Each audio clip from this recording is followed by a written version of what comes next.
Okay, so dito tayo sa Keri Siam Seaport. At dito, Falcon Express. Wood chips carrier yan. Napakalaking barko. Akyatin natin. Okay. Alright. This is CC, our staff from the Mission to Seafarers Thailand. How many tonnage is this? Wood chips.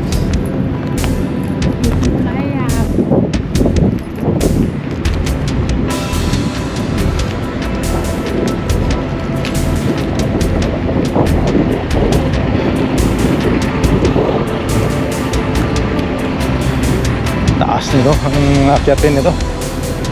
Taas ng akyatin. Yung bulldozer.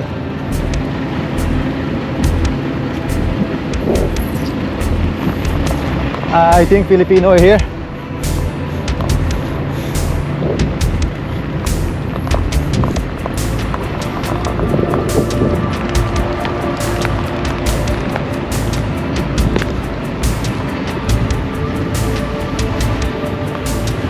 Okay.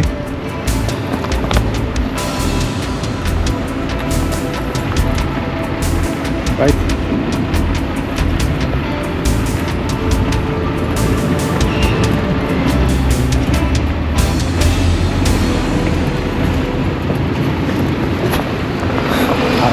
Hangak na eh. Akyat. Taas.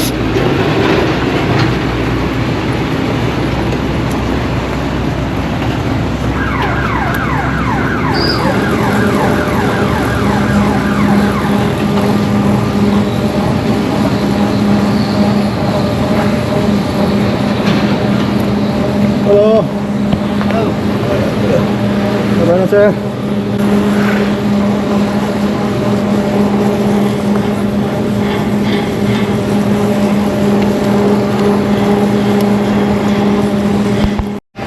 Okay, dito na kami sa taas ng wood chips. Hingal. Chinese pala nandito. Chinese yung nasa gangway. Bawal sila magpa-picture sa video. So dito tayo. Hanapin natin yung officer para makapagsalita ng English. Oh, they started already to load.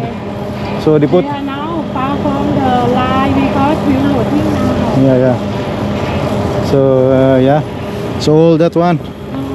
So many. So how many tons is that? Until there. Oh. So they will put that there, load there, and then there's some machines, suctions there.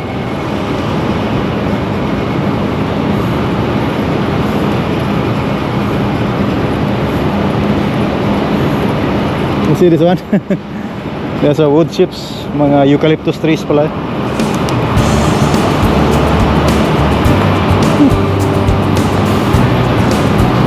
That's the officer. Okay. Hanapin muna namin yung ito yung pinakataas ng wood chips carrier.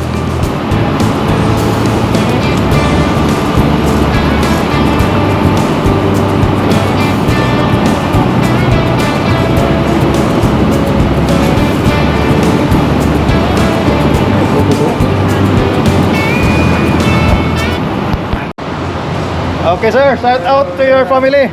Yes, thank you for visiting us, Falcon Express. Officer from Falcon Express, Filipino and Chinese on board. Okay. Good luck sir. Good luck. Thank you. Okay, nakausap natin na mayroong 7 Filipino pala rito at saka 16 Chinese. So akala ko Chinese lahat. So mayroong Filipino. So hindi lang natin kinuhanan ng video sa yung loob kasi Chinese yung captain eh.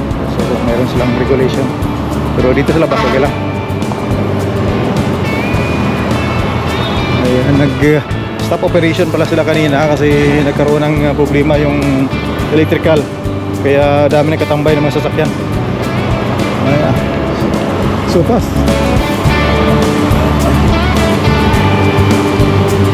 Ayan, function na.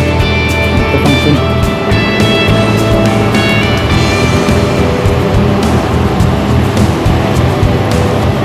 Thank you, sir. Okay na.